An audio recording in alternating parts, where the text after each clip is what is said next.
¿Cuál es la autoridad máxima en esta tierra después del Señor y su palabra? ¿Cuál es la autoridad máxima?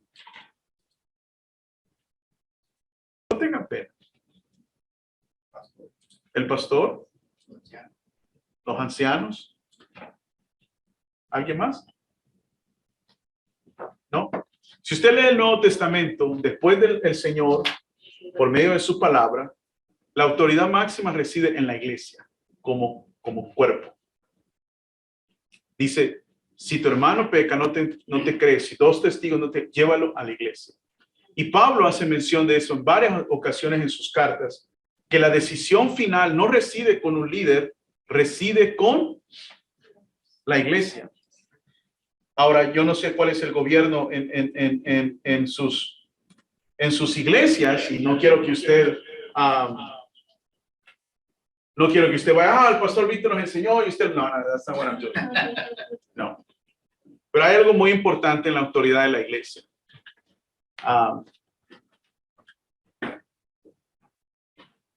El poder quitar a alguien o excomulgar a alguien, como quieran llamarlo, nunca debe de residir en una sola persona. Debe de residir en el consejo de la iglesia en su totalidad. Ahora hay iglesias por su tamaño que lo delegan a cierto grupo de ancianos, etcétera, y eso está bien, que representan el concilio de la iglesia. Pero la iglesia, Dios le ha dado esta autoridad. Cuando las viudas se quejaron, ¿correcto? Los apóstoles trajeron el problema ¿a dónde? A ellos, hagamos una reunión, no, lo trajeron a la iglesia. Y juntos decidieron, bueno, oremos y pongamos y asignemos. ¿Sí me explico? Amén. El Señor nos enseña que la mayoría de los conflictos podemos resolverlos uno a uno. O involucrando a una segunda persona como testigos. Pero hay conflictos tan serios, hermanos, que tienen que ser traídos al cuerpo de la iglesia para que se establezca de nuevo el orden. Hay conflictos que pueden traer caos a la vida de una iglesia. Y solo a través del consejo pleno de la iglesia es que el orden se puede restablecer. ¿Me explico? Ahora, el día de hoy, a propósito de esta enseñanza y el tiempo limitado, quiero dividirlo este tiempo de enseñanza en dos partes. Algo que titulo preconflictos y cuando ya estamos metidos en la bronca, ¿no? Y para preconflictos quiero mencionarles este pasaje principal, 1 Tesalonicenses, capítulo 5, versículo 14, ¿ya lo tienen? 5:14 dice Pablo a la iglesia: también os rogamos, hermanos, que amonestéis a los ociosos, que alentéis a los de poco ánimo, que sostengáis a los débiles y que seáis pacientes, ¿qué? Con todos. La traducción a la lengua actual dice así: también les recomendamos, hermanos, que reprendan a los que no quieren hacer nada. ¿Tiene gente así usted en la iglesia? Animen a los que son tímidos, apoyen a los que todavía dudan del Señor Jesús y tengan paciencia, ¿qué? Con todos. El apóstol Pablo identifica aquí tres grupos. Y yo creo que al identificar estos tres grupos y ministrarle a las necesidades que están atravesando, crea una cultura sana en la iglesia. Ahora, toda iglesia va a tener conflictos, hermanos. ¿Ok? Eso es así. Pero hay una diferencia en que una iglesia tenga conflicto y una iglesia conflictiva. Por ejemplo, ¿había conflictos en la iglesia de Éfeso? Claro que había conflictos. Pablo les dice, tengan cuidado porque en poco se levantarán lobos vestidos de ovejas. La iglesia de Éfeso tenía conflictos, pero no era una iglesia conflictiva, era una iglesia sana. La iglesia de Corintios tenía conflictos y era una iglesia conflictiva. ¿Sí me explico? Era una iglesia que en su salud espiritual no estaban bien. Por eso Pablo les dedica no una, sino dos cartas. Y algunos dicen que hay hasta una tercera, ¿no? Ahora, nosotros debemos entender que va a haber conflicto, pero la iglesia no debe de ser un lugar que se categoriza por ser conflictiva. Es como una iglesia va a tener chisme, pero una diferencia es una iglesia que va a tener chisme a una iglesia chismosa. El propósito de este pasaje es mantener una salud, promover una salud dentro de la iglesia. ¿Ok? Y Pablo menciona 3 grupos. Y el primer grupo son los ociosos. El primer grupo son los ociosos. Nunca agarran la onda, ¿no? Nunca, they don't catch on with the program. Ya le vale gorro. Llegan a la iglesia y usted pregunta, ¿y usted qué vino? ¿Verdad? ¿Tiene gente usted así en la iglesia? Claro que sí. No sabemos si son simplemente apáticos o su comportamiento es una manifestación de rebeldía a algo, al liderazgo del pastor, a la manera en cómo se están haciendo las cosas, etc. Lo que sí sabemos es que parece que no les importa nada. No se involucran en nada, no hacen nada, ven a todos moviendo, desarmando y ellos parados tomándose un café. Y no son nuevos, tienen años en la iglesia, algunos hasta tienen posiciones dentro de la iglesia. ¿Correcto? Y Pablo dice, los llama los ociosos. Nombre correcto, ¿no? Ahora, ¿cómo tratamos con la gente ociosa? Como líder, como pastor. Pablo da un solo consejo: amonéstalos. ¿Qué quiere decir eso? Ve y habla con ellos. No ores por ellos. Bueno, sí, ora por ellos, pero esa no es solo la solución. Es que yo estoy orando por ellos. Sí, pues ese tiempo ya pasó. Ve, you gotta tell them something. Porque la actitud que están teniendo, si verdaderamente son hijos y hijas de Dios, se han nacido de nuevo, es una actitud pecadora, es una actitud pecaminosa, la cual debe de ser reprendida, la cual debe de ser corregida. Entonces debemos de amonestarlos. Y seguimos el ejemplo del Señor Jesús, del Evangelio de Mateo. Ve a solas con ellos y diles, hermano, pudiera tener una plática con usted. Entre paréntesis, yo siempre le digo, cuando vayas a corregir a alguien, no lo hagas casualmente. Hey, hermano, mírate que... No.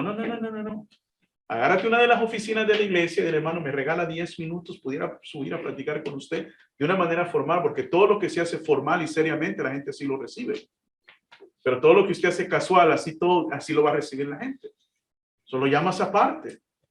Dices, ¿puedo tener 10 minutos con usted? Sí, que la estás embarrando, hermano. Estás regando. Ya no esas palabras, you know. Pero tienes que decirles, tienes que amonestarlos. Y seguimos el ejemplo de Jesús para hacerlo. Llámalo a solas, no se lo digas enfrente. No tires indirectas para que no te contesten con indirectas. Amén. Ay, hermano, ayúdenos. Usted siempre ahí parado. Don't do that. Don't do that. Si algo te molesta, si algo crees que no está bien, haz una nota mental y di, yo tengo que hablar con esta persona. Y quizás tú puedes pensar, yo no soy su líder, yo no soy el pastor, pero eres su hermano y su hermana en Cristo. Y tienes la responsabilidad. Uno de los problemas bien grandes en la iglesia el día de hoy es que creen que solo el pastor o ciertos líderes tienen la obligación de corregirse. No, la iglesia se corrige una a otra, hermano. Pablo dice, exhortados los unos a los otros, animados los unos a los otros. No dice solo el pastor o solo los líderes, no. Todos tenemos la responsabilidad y por eso muchas veces la labor del pastor se le carga al ministro. Porque los hermanos ven que hay un grupo que anda todo mal, todo comportándose mal y nadie dice nada, nadie, se van a comer juntos, se van a chistear juntos, se toman el café juntos, pero solo es el pastor el único que tiene que tener la responsabilidad de tener una conversación difícil con ellos. Y eso no es correcto, hermanos. Hay que apoyar, hay que ayudar. Y la manera es amonestándonos. Ahora, algo muy importante acerca de la amonestación o de hablar con las personas que están siendo ociosas en la iglesia es que no nazca de su ego, que no nazca de porque a ti te cae mal, porque entonces todo se va a centrar en ti. Es que a mí me molesta, hermano, que solo, no, who cares about you? Aquí tú no eres importante, yo no soy importante, Dios es importante, su palabra es importante, la iglesia como cuerpo es importante, not you. Porque donde nos metemos en problemas, donde meto yo mi ego, meto yo lo que a mí me cae mal, lo que a mí me incomodó. ¿Me explico, hermanos? No. Por eso uno tiene que hacer eso a un lado y tiene que analizar si francamente la actitud que está teniendo el hermano o la hermana es incorrecta a la luz de la palabra de Dios. Porque todos somos distintos. A Marta le cayó mal que María estuviera a los pies de Jesús. escuchando la palabra. Y si Jesús no la hubiera corregido, Marta la hubiera regañado y le hubiera dicho que estaba haciendo mal, pero Jesús le dijo que estaba haciendo bien. O sea, en realidad Marta lo que le estaba molestando era su ego. Eso no lo compartí en la reunión pasada. Ya les fue mejor a ustedes. Es que estaba en shock que me había tirado el café. Me va a pegar mi esposa. Segunda de Timoteo, capítulo 2, versículo 24. Yo sé que dice primera, pero es un error en su nombre. Segunda de Timoteo, capítulo 2, versículo 24. Dice lo siguiente. Porque el siervo del Señor no debe ser contencioso, sino amable para con todos, apto para enseñar, sufrido, que con mansedumbre corrijan a los que se oponen. ¿Cómo? Con mansedumbre. Ahora, aquí es bien interesante, y algunos me dirán, los que están en el seminario, por si quizá Dios les conceda que se arrepientan para conocer la verdad y escapen del lazo del diablo en que están cautivos a voluntad de él. Y esto nos lleva a una discusión aún más amplia. ¿Será que la actitud que estas personas están mostrando de ser ociosos, que no les importa, en realidad es una manifestación de que no son salvos? De que no han nacido de nuevo. Entonces puede abrir la conversación a algo más profundo. ¿Sabe que hay gente que se comporta así en la iglesia porque francamente nunca han aceptado al Señor?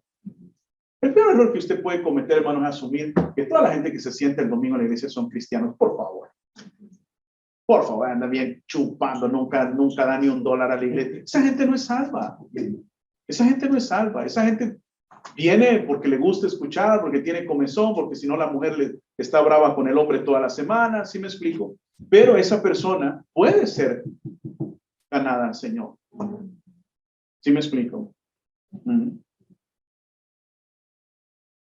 Pero para el punto de esta enseñanza, consideremos que al que estamos hablando, que es ocioso, sí es un cristiano, sí es una persona nacida de nuevo. Entonces estamos corriendo una actitud, o promoviendo correr una actitud pecaminosa. Pero ¿cómo lo tenemos que hacer? Con mansedumbre, con amor, con gracia. Amén. Que no nazca de nuestro ego, que no nazca de que a mí me ofende, sino que va en contra la actitud de lo que la palabra del Señor nos exhorta a hacer. Número 2. Los de poco ánimo. Los de poco ánimo. ¿Y cómo dice Pablo? ¿Qué tenemos que hacer con los de poco ánimo? Miren qué tremendo, qué profundo es. Deles ánimo. Amén. Simple, ¿va? Deles ánimo. Just give them some encouragement. Miren, hay gente que va a estar desanimada en su iglesia por cosas que le pasan. Yo tengo una pareja ya grande, que su hijo de 27 años falleció el año pasado. Toda la vida habían estado atendiendo del joven. Desde niño le encontraron un tumor en el cerebro y toda la vida ellos la dedicaron a cuidar de él. Toda su vida se centró en eso. Grandes padres, hermosos hermanos. Pero el año pasado se le desarrolló una infección y no la pudo superar el joven. Y yo veo al papá cuando llega a la iglesia y yo le veo una tristeza a él en su rostro. Después de meses, la hermana la veo un poco mejor, pero yo lo veo, él se quebranta rápidamente. ¿So qué hacemos ahí? Y claro, hermano, no, ahorita no quiero, hermano. Sus ánimos están bajos por la prueba que ha atravesado y está atravesando. Entonces, ¿qué tenemos que hacer? Tenemos que salir de nuestro camino, como dice en inglés, go out of our way, y tomar un poco más de tiempo para animar a estos hermanos y hermanas. Amén. Porque están atravesando momentos difíciles. Una mujer puede estar atravesando una separación, un hombre puede estar atravesando una separación, un divorcio. Alguien puede estar atravesando una enfermedad. ¿Qué tenemos que hacer nosotros?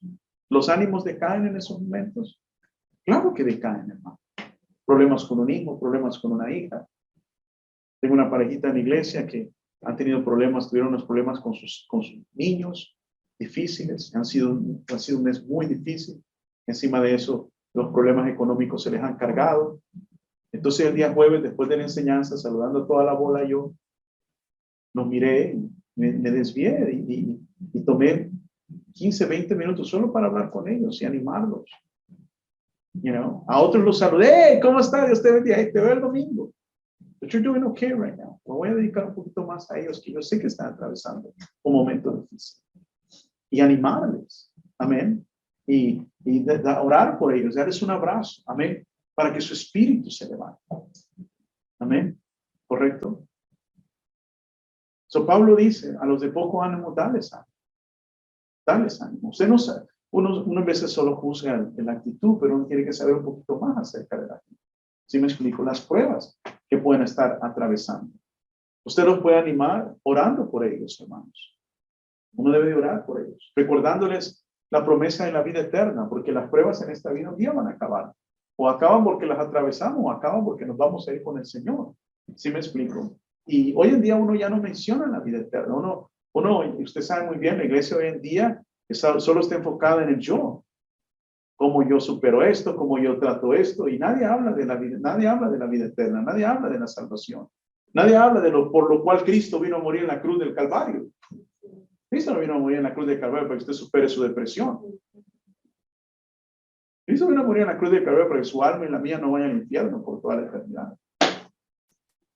Amén. Y esa es la esperanza, esa es nuestra fe. ¿Sí me explico, hermanos? Esa es nuestra fe.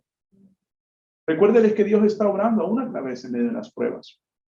Mi hermana de sangre ha estado atravesando una prueba muy difícil. Mi sobrino tiene ya 30 años, pero hace 3 años atrás, batallando con el alcohol, ebrio, se montó con su novia en su carro, aceleró, chocó, golpeó a alguien, hirió a alguien muy seriamente. Él también sufrió heridas serias. Para hacer una historia larga, corta, tuvo que servir 3 años de cárcel por eso. Gracias a Dios solo va a tener que hacer 8 o 9 meses. Pero hablando con mi hermana me dice, wow, me dice hermano, me dice, al escuchar yo a mi hijo, me dice, el cambio en él es tan drástico, es tan dramático, es tan impresionante cómo le ha entregado su vida al Señor por medio de toda esta prueba.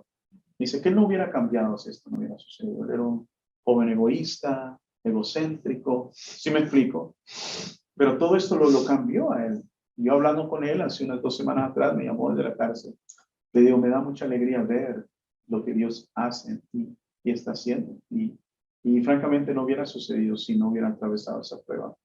Y claro, pues nadie lo ve así en medio de la prueba, pero podemos recordar a las personas. Uno de los errores que no queremos cometer es caer en clichés cristianos, ¿verdad? Acuérdese, hermana, todo lo puedo en Cristo que me fortalece. La mejor manera de animar a alguien que está atravesando pruebas es con ejemplos concretos, con testimonios concretos. Mire, yo escuché un testimonio, yo escuché esta historia, o miren, yo atravesé algo así y esto es lo que Dios me puso. Y si ahora a mí se hace más personal, eso le da a entender, yo estoy tratando de entender o tratar de comprender un poco lo que usted está atravesando, ¿sí me explico? Y quiero dar ese ánimo, y no solamente aviento una palabra, solo como una lora o un perico que le escuchó, ¿sí me explico? Y a veces terminamos haciendo más daño que bien.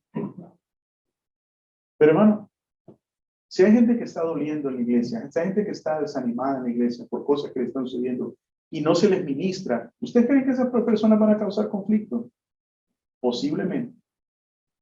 Posiblemente van a ser las primeras que se van a quejar cuando haya un problema en la iglesia. No por el problema, sino porque ya se sienten ellos abandonados, resentidos. ¿Sí me explico? Cuando diga usted, vamos a hacer un evento, ¿usted cree que son las primeras personas que se van a querer apuntar? No, no. Y luego uno dice, esa gente conflictiva, esa gente aquí. Entonces, por eso esto es para crear un ambiente, una atmósfera de salud que mitigue los conflictos en la iglesia. Amén. Y por último, número 3, dice Pablo, sostén a los débiles. Sostén a los débiles. ¿Y de qué está mencionando Pablo aquí? ¿Qué es el débil? ¿Qué es el débil? Hay personas que son más inclinadas al pecado, a ciertos pecados que otros, ¿sí o no? Hay gente que es más la vida piadosa, la vida en santidad, la vida consagrada, le es un poquito más fácil de asimilar. ¿No lo ha visto usted en la iglesia, los líderes? Sí. Hay gente que es calmadita, no. Y hay gente que el chupe es una tentación, ¿no? Nomás oyen la cerveza. La pregunta es, ¿pastor, es pecado chupar? Claro que es pecado tomar. ¿Pastor, es pecado bailar? Pastor, y como que siempre andan buscando la manera de que usted les dé permiso de hacer lo malo. ¿Correcto? Y Pablo dice, ¿qué dice Pablo? Sosténnos. No tenemos el tiempo, pero dos capítulos muy buenos acerca de este tema son Romanos 14 y 15. Libro de Romanos capítulo 14 y capítulo 15. En Gálatas 6, Pablo nos dice, hermanos, si alguno fuere sorprendido en alguna falta, vosotros que sois espirituales, restaurades con espíritu, y aquí está de nuevo esta palabra, ¿qué? De mansedumbre. Considerándote a ti mismo, no sea que tú también seas tentado. Wow. Amén. Y sí enoja a veces cuando usted le ha dicho a alguien, mire hermano, hermana, no haga eso, y luego le embarran, ¿no? Y luego, yo te dije, pues está bien que te vaya como te vaya, porque pues, ¿quién te manda a ser tan menso? Y dan ganas, ¿no? Pero ese no es el espíritu con que tenemos que corregir a las personas, sino con un espíritu de mansedumbre, de amor, de ternura, de comprensión, amén, sin ignorar la verdad, porque con mansedumbre y templanza y amor usted puede decir las verdades más difíciles de decir, amén. You can say the hardest thing to say, pero si lo hacemos con mansedumbre, como nos exhorta el apóstol Pablo, y el consejo que nos da Pablo es, ponte, ¿cómo quisieras que te trataran a ti si tú estuvieras en esa situación? Y luego volvemos al consejo de nuestro Señor, ¿no? Que es el más supremo. Ve y habla con Él a solas. ¿Sabe que la mayoría de los conflictos se pueden resolver con el primer paso? Habla con la persona sola. Pero usted sabe lo que hacemos en la iglesia, ¿no? Hablamos con todos antes de ir a hablar con la persona. Y le decía a los hermanos en la sesión anterior, los líderes o los que sirven dentro del ministerio van y le dicen a usted, en vez de ir a decirle al pastor, es que yo vengo con usted porque usted es más amoroso, porque usted como que entiende más, y usted sabe que no se deje caer en esa trampa, ¿ok? No caiga en esa trampa. Hace unos meses atrás, uno de mis directores ministeriales, y me dice, pastor, mira, esta hermana me dio queja en el ministerio, digo, ¿quieres? Ajá. Y ya ella me dijo, bueno, ¿y esta hermana que no tiene líder en el ministerio? Sí, porque ya le fue a decir a él, le preguntaste, sí, le pregunté. Porque ¿por qué te fue a decir a ti? Este es encargado de otro ministerio. Y me dice, no, es que tú sabes que ella dice que me estima mucho y que etcétera, etcétera. Menso que tú sabes. Entonces ya le dije, bueno, ve, y tú le mencionaste al líder, a otro hermano director. No le he dicho. Entonces, ¿por qué vienes conmigo? Lo que tenías que haber hecho es ir a hablar con tu hermano director del ministerio. La hermana se brinca la autoridad del líder que tiene encima de él, se va con otro líder para que ese líder venga y le ponga la queja al pastor. ¿Y qué pasa si usted o yo como pastor le brinca al líder encima? ¿Por qué está? No. ¿Sí me explico? Hay que respetar esas situaciones. Y en vez de la gente en su debilidad se comporta de esta manera. Como vuelvo a repetir, la iglesia va a tener conflictos de muchos colores y sabores. Y hay que saberlos tratar. So anyways, creo que me desvío un poco, pero sobre todo Pablo nos exhorta a ser pacientes con todos. En otro pasaje de la escritura, Pablo dice soportaos los unos a los otros, ¿verdad? Una carta que es muy buena, que si ustedes quieren leer en algún momento, es muy corta, es solo un capítulo, la carta de Pablo a Filemón. La carta de Pablo a Filemón nos enseña mucho cómo hablar con alguien en medio de una situación complicada y difícil. Por ejemplo, si usted lee la carta a Filemón, nos enseña la importancia de encontrar las palabras adecuadas. Porque Pablo en 2, 3 ocasiones le da a entender a Filemón que él le podría mandar lo que le está pidiendo, pero decide no mandárselo, sino pedirse. Yo te pudiera ordenar, pero no lo voy a hacer, más bien con espíritu de mansedumbre, querido. No, pues qué más le queda a Filemón que hacerle caso a Pablo, ¿eh? ¿Qué falta de amor tuviera el Filemón? Pero si ven, ya Pablo, esta es una de sus últimas cartas, es un anciano ya. Apela al amor de Filemón, no la demanda. Pablo dice, no con amenazas, dice Pablo al final. sino con palabras de amor. Mire, hermano, si usted no cambia, yo lo voy a quitar del ministerio, yo. Eso se ve como una amenaza. ¿Usted cree que la gente reacciona bien así? ¿Ah? No. La necesidad nos enseña, por ejemplo, esa carta de Filemón, a recordar que la comunidad de la fe,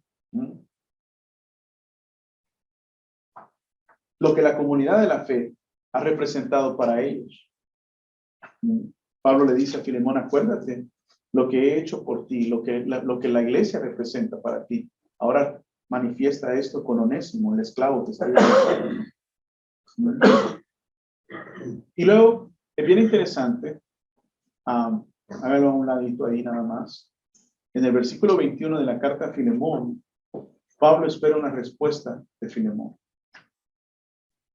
Porque si usted va a buscar a hablar con alguien, busque también una respuesta. Amén.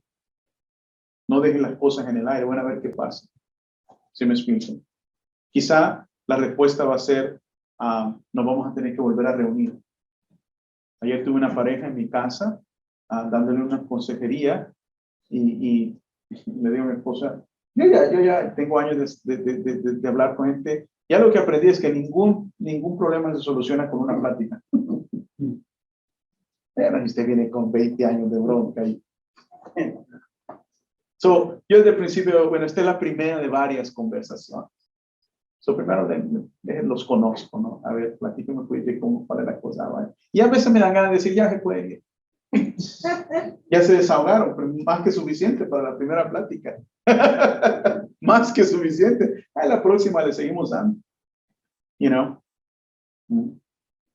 Pero usted tiene, si usted va a hablar con él, tiene que tener cuál es su meta, cuál es el fin de la conversación o de lo que usted quiere hacer con los hermanos. Ahora, eso es para promover, hermanos, una salud emocional dentro de la iglesia que mitiga, no elimina, porque nada elimina los conflictos, mitiga los conflictos dentro de la iglesia. Una, a los ociosos, habla con ellos. Pregunta con el tema de los ociosos. ¿Qué pasa si yo no hablo con el ocioso? ¿Cuál es una consecuencia de no hablar con el ocioso? ¿Alguien? Igual. Sigue igual. No hay corrección, ¿verdad? Amén. Se va a enfriar espiritualmente. Se va a enfriar espiritualmente o que algo parecido no va a cambiar. Hermano. Desanima a otros, contagia. Lamentablemente los seres humanos, y esto no es una excepción dentro de la iglesia, tendemos a imitar lo malo y no lo bueno, ¿verdad? Y en vez, ¿no? Parece como que hay algo espiritual acerca de eso, porque el desanimado, el ocioso, como usted lo quiera llamar, atrae a otros y hasta hacen bola, ¿no? Como el refrán vulgar, ¿no? Dios los cría y ellos se juntan, ¿no? ¿Sí o no? Ya está la mesa de los ociosos, está la banca de los ociosos. Y ahí hay que entrar con la autoridad de la palabra de Dios. ¿Alguien más? Ya. ¿Quién es el que le debe de decir al que no está sirviendo? Si es algún líder, el pastor, porque usualmente si es alguien que está en otro ministerio, es muy poca la posibilidad que le va a decir con más seguridad. Usualmente, como mencionaste, esa persona que se está dando cuenta que está siendo un ocioso, va con el pastor o va con otro líder y pone la queja sobre el grupo o la persona que no está trabajando. Entonces, o sea, ya no está yendo directo con el que debe tratar la situación, si es el quien se está dando cuenta, ¿verdad? Porque creo que es Dios diciéndole a esta persona, ve y habla con él, pero usualmente la persona se molesta cuando él está trabajando duro y ve a otros que no está haciendo. Así es. Volviendo a la pregunta inicial, ¿qué puede causar el no hablar con el ocioso? Como tú mencionaste ya hasta el final, puede desanimar a otros. Uno es que los demás lo imiten, pero otro, si yo llego temprano a servir y esta hermana o hermano siempre llega tarde a servir y el líder no le dice nada, yo como líder estoy abriendo la puerta a la tentación, al enemigo, para que ataque a este hermano que sí está siendo fiel por mi falta de disposición de corregir o de amonestar al que no está haciendo lo que es correcto. ¿Sí me explico? ¿Verdad? Entonces son varias de las consecuencias que uno puede esperar si yo no corrijo al ocioso. Corregir al ocioso es algo muy importante para la salud de la iglesia. Y esto se ve de muchas maneras, ¿sí me explico? Entonces, ¿quién tiene que hablar? Bueno, esto ya es una pregunta mucho más amplia. Yo lo que podría decir es esto. 2, 3 cosas. En primer lugar, todos como hijos de Dios, como discípulos del Señor, tenemos la responsabilidad de animarnos y corregirnos unos a otros. ¿Ok? Eso es lo que diría en primer lugar. En segundo lugar, la iglesia debe de establecer liderazgo, ¿ok? Que han sido delegados con la responsabilidad, como a veces son ancianos o diáconos, ¿sí me explico? Que tienen esta responsabilidad también de cuidar de la salud de la iglesia, y esto incluye también amonestar a aquellos que son ociosos, especialmente si ya profesan ser cristianos y si la iglesia tiene un pacto de membresía, si son miembros, aún más. ¿Sí me explico? Aún más. Y esto es algo muy, muy importante para la salud de la iglesia. Yo en lo personal, como pastor, delegaría mucho de esto al cuerpo de Cristo. Al cuerpo de Cristo. Y no solamente, pero lo que sucede el día de hoy es que la mayoría de esta situación se le delega al ministro. Y por eso usted tiene mucho ministro frustrado, cansado, deprimido. ¿Por qué? Porque como tú dijiste, mucha gente no le gusta eso. Toda la gente que anda ociosa está enojada con el pastor porque él es el único que les dice. Y el otro hermanito que debería de apoyar al pastor se va a tomar café con el ocioso, se come con él y sabe que está mal, pero es que yo no me quiero meter. No, entonces no estás sirviendo al cuerpo de Cristo y no estás apoyando el ministerio de tu pastor o tu líder. ¿Sí me explico? Porque no lo apoyas de esta manera. Ahora, con mansedumbre, con amor, hay que hacer estas cosas. Pero para mí, en mi opinión, esto es una de las fallas mucho más grandes que hay dentro de la iglesia el día de hoy. Y en veces, ¿lo digo o no lo digo? Lo digo. En veces es porque el pastor le gusta controlarlo todo. Y ya eso es otro tema. Ya eso es otro tema. Ya eso es otra bronca. ¿Sí me explico? Y esa es la verdad también, que nadie puede reprender porque no, eso es trabajo okay. Eso tiene sus consecuencias también. Pero yo creo que una iglesia sana o una iglesia bíblica sana, fuerte, que enseña, va a delegar mucha de esta responsabilidad al mismo cuerpo de Cristo de corregirse, de autocorregirse, de autoanimarse, ¿sí me explico, hermanos? De ser responsables los unos con los otros. En inglés se dice create a culture of accountability. Yeah.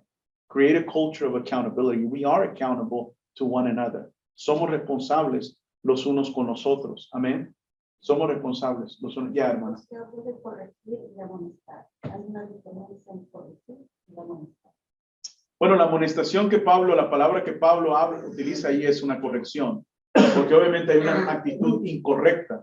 Están actuando ociosamente. Entonces, la palabra amonestar tiene una connotación de corrección. ¿Sí me explico? Vas a tener una conversación que va a tener que tratar y atender una actitud que es incorrecta. Por lo cual vas a tener que corregir o tener una conversación de corrección con esa persona. Ya. Usted habló de porque era como ego que tenía. Ya. Okay. Entonces, si uno le puede hablar a una persona, hay una línea escrita donde puede cómo hablarle a esa persona. Ya, y eso vamos a hablar en la segunda parte de esto. Un poquito, no mucho, porque acuérdense, todo lo tengo una hora. ¿Sí me explico? Es nada más ahí por la superficie, ¿no? Hay cantidad de material para eso, pero yo lo que le digo, hermanos, quisiera recordar, seamos personas de la palabra, porque en la palabra está el consejo. Y como dije al principio, el mejor consejo que nos dio fue el Señor. en Mateo. Si tu hermano pega contra ti, ve y habla con él a solas. Todas esas cosas son fundamentales, ¿verdad? Y si no, llama a 2, 3 testigos, y si no, no tengas temor de traerlo al cuerpo de la iglesia, porque si no va a dañar a la iglesia. ¿Sí me explico? Y ahí es donde no lo hacemos, hermano, no lo hacemos. Muy bien. ¿Alguien más levantó la mano? Si no, me entra mi segundo. Un reglamento. Vos ya hiciste en la primera sesión. Sí, ya me Ya quedé estás a medias. agotado, ya estás agotado. A ver, entonces, Me quedé a medias, porque Regularmente cuando observamos algo en la iglesia que se tiene que corregir y pertenece a otro departamento, tú eres un mujer, pero miras algo en los ministerios de alabanza, lo que me ha funcionado a mí es ir directamente con el líder de alabanza y explicarle y decirle, mira, está pasando esto. Y esa persona se encarga de corregir, ¿verdad? Y así también tú evitas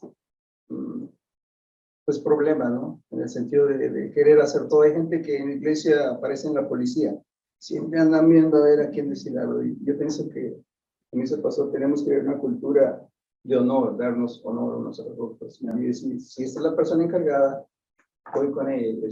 Ya, por ejemplo, no puedo hablar por otra iglesia, voy a hablar por la mía. Mi iglesia se inclina más hacia el lado de que no andamos encima unos de los otros. Pero eso también ha traído de que en vez hay cosas que, por favor, arréglense. Por favor, somebody say something, y no solo yo. ¿Sí me explico? Hay que tener un balance entre no andar de juzgones, ni de, ay hermano, oye hermano, ay aquí. Pero tampoco que todos estemos viendo lo que no está bien, pero como yo, no, ¿quién soy yo? ¿Cómo que quieres tú? No tienes una responsabilidad, no amas tú a la iglesia, no eres tú un líder, ¿sí me explico? ¿Verdad? Entonces, debes de procurar ayudar. Ahora, dentro del contexto de cómo funciona cada una de sus iglesias, ¿sí me explico? Cada una de sus iglesias, y ahí es donde se vuelve un poco complicado, ¿no? ¿Alguien más tenía una pregunta? Ya, hermanita, dígame. Con respecto de los ociosos, hay diferentes maneras de cómo llamar la atención o algo. Y acaba de mencionar el versículo clave, ¿no? Pero cuando se les ha molestado un dos veces, ya son miembros viejos, digo, nunca me ha pasado, ¿no? Pero es como dice Pablo, tenerlo por espíritu invitado y simplemente orar y pedir por él, que es lo que dice aquí en el versículo. Ya, por ejemplo, el Señor dice, si tu hermano peca contra ti, y mucha de esta actitud puede considerarse pecaminosa. Todo vuelve a qué es la actitud ociosa que están teniendo. ¿Sí me explico? ¿Verdad? Y qué tan seria es y qué tanto afecta la vida de la iglesia. Y sí, la iglesia debe de tratar con esto. Vuelvo y repito, una iglesia sana es una iglesia que tiene que tener un procedimiento de disciplina, de orden. ¿Sí me explico? Ahora que también no nos gusta hablar de la disciplina. ¿Por qué? Porque a la gente le vale gorro, ¿no? Usted va, me voy a otra iglesia. Y como no hay ética muchas veces en los pastores y reciben nada más a la gente sin preguntarles de dónde vienen y por qué salieron de donde salieron, ¿sí me explico? Entonces la gente se le hace muy fácil brincarse de un lado a otro. Y eso lo vemos y es una de las cosas difíciles de la vida de la iglesia. Pero sí, la iglesia también tiene que tener una manera, una pauta por la cual disciplina a las personas. Mencionaba en la mañana, nosotros tuvimos una situación con uno de nuestros músicos de que nomás que terminaba de tocar se iba. Y lo dijimos una vez, dos veces. Yo hablé con mi directora de alabanza, le dije, por favor, habla. Yo se lo mencioné. Lo corregía por 2, 3 semanas, pero lo volví a hacer. Un domingo, yo lo noté. Yo me reúno con mi directora todos los martes y le dije, quítalo, por favor. Entonces, claro, ella le dejó saber y inmediatamente quiso hablar conmigo. Llegó, habló conmigo. Para hacer una historia corta, le di a entender que estaba considerando irse de la iglesia. Entonces yo lo paré en la conversación y mira, ¿tú me estás diciendo que te vas a ir de la iglesia? Sí. Ok, hermano, pues que Dios te bendiga. Que Dios te bendiga. Ya habíamos hablado 1, 2, 3 veces, ¿sí me explico? No era una persona que nació en esta iglesia, venía ya con mañas de otro lugar, ¿sí me explico? Entonces, lo dejamos así y la persona se fue. A los meses tuvimos una situación que 2 de nuestros bateristas, uno estaba fuera por su trabajo, la otra estaba afuera por situaciones de salud, No teníamos baterista para uno de nuestros servicios. Entonces, mi director me dice, bueno, le podemos decir a este hermano que si él quiere, él está dispuesto a venir a tocar. Entonces yo, por ser espiritual y considerado, le dije, lo voy a pensar. Pues ya yo sabía lo que iba a decir. Pero también sí tomé opinión de 2, 3 directores míos. Mira esta situación. Y de mi esposa. ¿Qué opinas? Y recibí consenso de la opinión de ellos. Y fue la misma que yo tenía. La respuesta era no. Nosotros no vamos a traer a alguien que le quitamos el privilegio por indisciplinado y ahora dárselo. Nosotros tenemos una necesidad sin importar, ¿sí me explico? Lo que representa la iglesia. Entonces no somos nada, hermanos. Somos un show. Somos un show. Nos importa el show. Entonces regresé y dije, no. Pero no. Entonces lo solucionamos de otra manera. Pero yo creo que esto da la falta también. Da la falta. Y uno tiene que tratar con eso. Y siempre hay conflictos. Pero voy a avanzar, hermanos, y ya después las preguntas. ¿Cómo resolver conflictos? El conflicto siempre va a bloquear mi comunión con Dios, va a obstaculizar mis oraciones y va a obstaculizar mi felicidad. Cuando hay problemas en la iglesia, hermanos, o conflictos en la iglesia, esto es lo que va a suceder. Número 1, voy rápido. Toma la iniciativa. Toma la iniciativa. Si hay un conflicto, toma la iniciativa. El hermano mencionaba, en veces no somos la persona que nos corresponde ir a hablar. Bueno, toma la iniciativa y menciónaselo al líder. Entonces, mire, hermano, con amor, yo he observado esto. Quizá usted ha observado un líder que se queda afuera y no entra al servicio. Bueno, quizá ese líder está en una señoría más alta que la suya. Vaya donde otro líder que usted tenga confianza, mire, hermano, o vaya donde, o sea, mencione, o vaya directamente, hermano, tú eres líder, ¿verdad? ¿Por qué no entra? Yo creo que eso no está bien. ¿Sí me explico? ¿Verdad? Y tomar la iniciativa. Yo creo que, hermanos, la iglesia debe ser responsable, debemos ser responsables los unos con los otros. ¿Sí me explico? Amén. Y si la persona no cambia, al menos hemos sacado a la luz su pecado. Hey, esa actitud no está bien. Esa actitud no está bien. Tome la iniciativa. Número 2, confiese su parte en la situación. Si usted ha cometido un error, si usted es parte del problema y va a hablar con la persona, comience con su parte del problema, del error, confiese su pecado de la persona y diga, mira, yo también sé que he cometido este error. No comience con los errores de las personas y después al final diga, yo también. No, doesn't work that way. Primero comience con su falta, con su error. ¿Sí me explico? Si es que usted está involucrado de alguna manera en esta situación. ¿Sí me explico? Amén. Ok. Número 3, escucha al que está herido. Mucha la gente que causa conflictos, la raíz de su conflicto es heridas internas. Alguien no herido, puede ser el mismo líder, puede ser el mismo pastor, puede ser la iglesia como está funcionando, puede ser la iglesia donde estaba antes. Hay gente que llega a la iglesia herida, pero no porque le hirió su iglesia, sino que en donde estaba antes. Y usted está pagando la consecuencia de lo que alguien más hizo. Y a menos que se hable con la persona, mire, hermano, nosotros le damos la bienvenida, le amamos, qué bueno que está, pero usted no puede traer toda esa herida y traer esto a la vida de la iglesia. Usted está en una nueva congregación donde le amamos, pero usted, you have to let go of these things. Amén. Escuchar, eso es muy importante. Escuchar al herido, escuchar. Considerar la perspectiva del otro. Recuerde que siempre hay 2 lados a la historia. Amén. Siempre hay 2 lados a la historia. Quiero hacer un paréntesis. Cuando alguien se le acerque y le cuente algo a usted que tenga que ver con otro líder o con otro ministerio, pregúntese, ¿por qué me lo está diciendo a mí? ¿Por qué me lo está diciendo ahora? ¿Qué es lo que quiere esta persona? Mucha gente quiere usarnos para hacer lo que ellos no quieren hacer. ¿Sí me explico? Para hacer lo que ellos no quieren hacer. Entonces, siempre considere la perspectiva de otros. Siempre recuerde que hay 2 lados de la historia. Siempre recuerde que usualmente, lamentablemente, los seres humanos usualmente no decimos toda la verdad. Decimos la parte de la historia que nos conviene decir y de alguna manera nos olvidamos de la parte que no nos conviene mucho decir. ¿Sí me explico? ¿Verdad?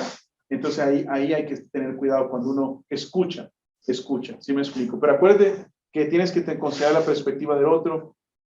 Decir la verdad con tacto, porque esta es otra cosa de la gente que dice, no, yo solo digo la verdad. Pero decir la verdad, pues muchos pueden decir la verdad, pero decir la verdad con tacto es algo muy distinto. Vuelvo y repito, la carta a Filemón es un buen principio. de cómo saber utilizar bien tus palabras, saber escoger bien tus palabras. Vuelvo y repito, el Señor nos da, ve y habla con Él a solas, dice, o con ella a solas. Amén. Hay cosas que no son para texto, hay cosas que no son para llamadas telefónicas, hay cosas que hay que tratarlas en persona, porque el lenguaje corporal te va a decir mucho. Hay cosas que yo le digo a la gente, mira hermano, quisiera hablar, hable, no, en persona, porque yo quiero ver cómo reacciona su cuerpo. Porque alguien puede, amén, pastor, amén, pastor. O sea, yo no estoy viendo si me está casi mentándola, si me explico, pero en la voz, you know what I mean? Right? I want to see your physical expression. Yo quiero ver cómo está reaccionando a lo que te estoy diciendo. ¿Sí me explico? Entonces, mucho menos por texto. Entre paréntesis, ustedes son líderes, cuando ustedes se frustren con alguien, tengan cuidado de no soltar. Es bien difícil. Ser líder es bien difícil, hermanos. Es una gran bendición, pero es una carga bien dura. En vez de porque la gente es bien bayunquita. ¿Y no bayunquita? No conozco esa palabra. Es una palabra hebrea. Hebrea griega. Es una palabra salvadoreña. Bayun, pues. It's just weird. Si estás con, algunos de ustedes están con el ministerio de niños o damas, tienes tú un evento, y te llaman 10 minutos, no va a poder llegar, hermano.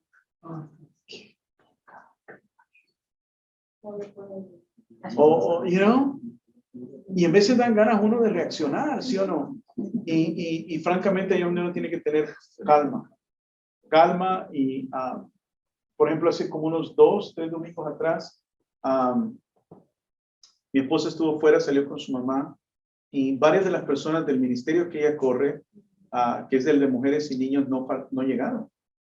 Una llegó tarde y la otra no llegó. Entonces ya Sara, mi esposa, me ha comentado de que ya no era la primera vez que sucedía. La que llegó tarde, me acerqué y le dije, hermana, llegaste tarde. El ministerio estaba contando con que tú llegaras temprano.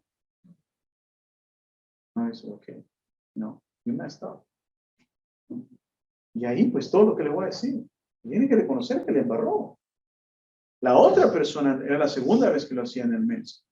Cuando la vi en la iglesia la próxima semana, venga, ahí un ratito a mi oficina. La senté. Y me explicó por qué no había llegado. Una razón, entre comillas, legítima. Pero esta es la segunda vez. Tienes que darle prioridad al ministerio. Eso no puede continuar. Le pones un estrés a todas las demás personas. Luego tuve uno de mis directores que tuvimos reunión y no se unió a la llamada de Zoom. Y luego me le senté y le dije, ¿por qué no te vas? Pero ni siquiera avisas. Uno tiene que, tú tienes una responsabilidad. Por lo menos tienes que avisar. Oh, sí. Porque si vuelve a suceder, entonces ya es la segunda vez que le digo y eventualmente, ¿qué pasa? Entonces ya la conversación crece a, ¿tú verdaderamente quieres esta responsabilidad? Porque hemos tenido problemas con esto. Pero ¿qué pasa cuando eso no sucede?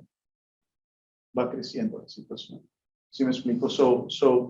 Pero cada una de esas cosas lo hice en privado, no lo hice en el enojo, aun cuando hablé con la persona en el momento, no le grité, me le acerqué muy cerca. Me dije, hermanita, y eso que sí estaba molesto. Pero uno tiene que medir sus palabras. Uno tiene que tener precaución. Muy bien. Y número 6. Arreglar el problema, no la culpa. Hoy tenemos una cultura de culpa, ¿no? ¿Quién tiene la culpa? ¿Qué importa que tiene la culpa? Bueno, sí tiene importancia para la corrección, pero al final la culpa no es lo más importante. Hoy en día solo queremos saber a quién vamos a crucificar. ¿Verdad? La culpa no es lo más importante, sino solucionar el problema. Eso es lo más importante. Y muchas pláticas, muchas discusiones dentro de la iglesia es quién tiene la culpa. Eso no es lo más importante. Y número 7, enfocarse en la reconciliación, no en la resolución. Enfocarse en la reconciliación, no en la resolución. ¿Sabe que esa palabra se utiliza mucho el día de hoy aquí en los Estados Unidos? Resolución. ¿Sabe qué quiere decir eso? Que no resolvieron el problema. That's what it means. Resolución de Taiwán y China, ¿sabe qué quiere decir? Que ahí está el mismo problema, that nothing happened. Resolución es decir que no. Entonces quiere decir que alguien más lo va a tener que arreglar después o más adelante van a soltar las bombas o va a soltar. Muchas cosas en la iglesia no se resuelven, se resolucionan. Pero quiere decir que el problema todavía está ahí y hay que resolver el problema. Tiene que haber reconciliación. Entonces, cuando usted va a hablar con dos personas, vamos a decir que usted tiene problemas con dos líderes o etcétera. Si esas personas son verdaderos discípulos, discípulas del Señor, se han nacido de nuevo, se han sido regenerados por el Espíritu Santo, entonces tienen que obedecer la palabra de Dios. Esta es la autoridad. Amén. Esta es la autoridad. Usted no es la autoridad, esta es la autoridad. Y aquí manda a que se reconcilien. Aquí manda a que se perdonen. No tienen otra opción que hacerlo. ¿Me explico? No tienen otra opción que hacerlo. Y ser honestos acerca de ello. ¿Ah? ¿Me explico?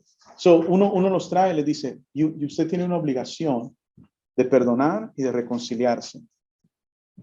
Amén. Y luego monitorear esa situación. Quiero dar el tiempo si alguien tiene preguntas. ¿Ya se me acabó el tiempo? Bueno, sí. Sí. Tiene un minuto. Un minuto. de preguntas. ¿Ya sigue el lunch ahorita? Sí, bueno. Le veo cara ya trabajando. Preguntas. No, ya no van a tener preguntas, ya van a querer almorzar. Ya, hermano.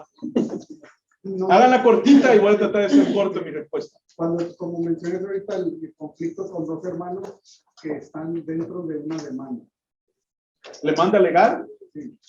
Y son hermanos, y uno se está demandando al otro. Bueno, en primer lugar ya cayeron en pecado y en desobediencia a la palabra de Dios, y es una situación complicada porque aún Pablo habla de eso. ¿Qué necesidad tienen que entrar, dice, los de afuera para arreglar las cosas de los hermanos? Yo lo que diría es una situación compleja.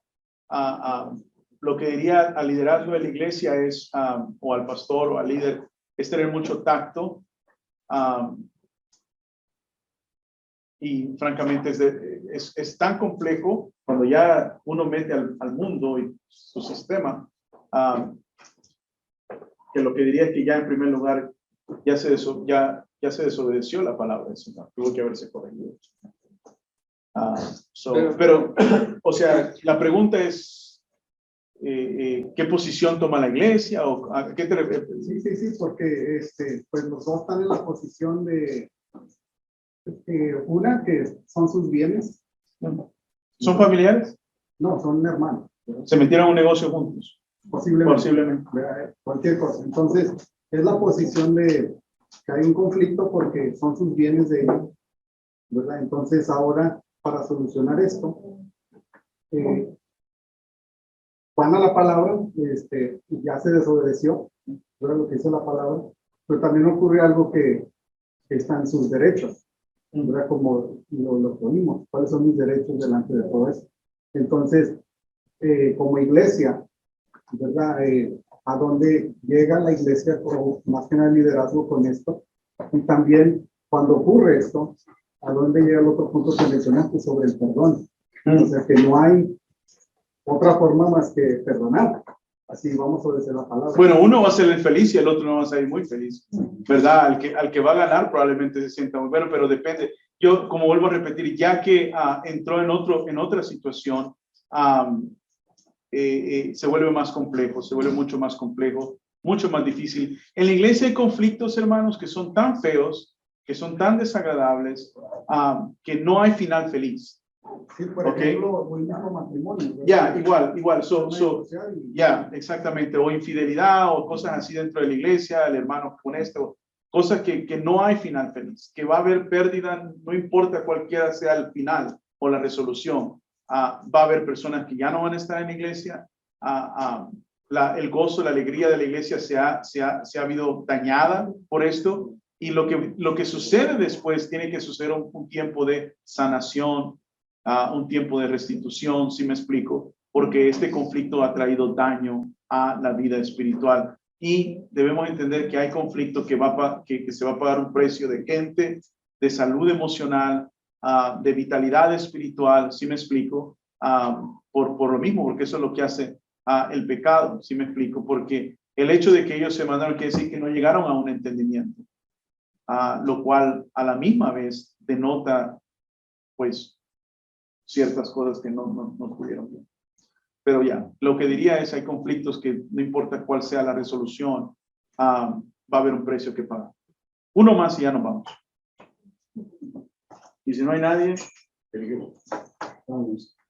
Vamos a comer, hermano. Que Dios les bendiga, hermano. Próximo. Espérense, hermano, vamos a orar, hermano. Llegó un hermano, demos un fuerte aplauso al pastor Víctor, por favor.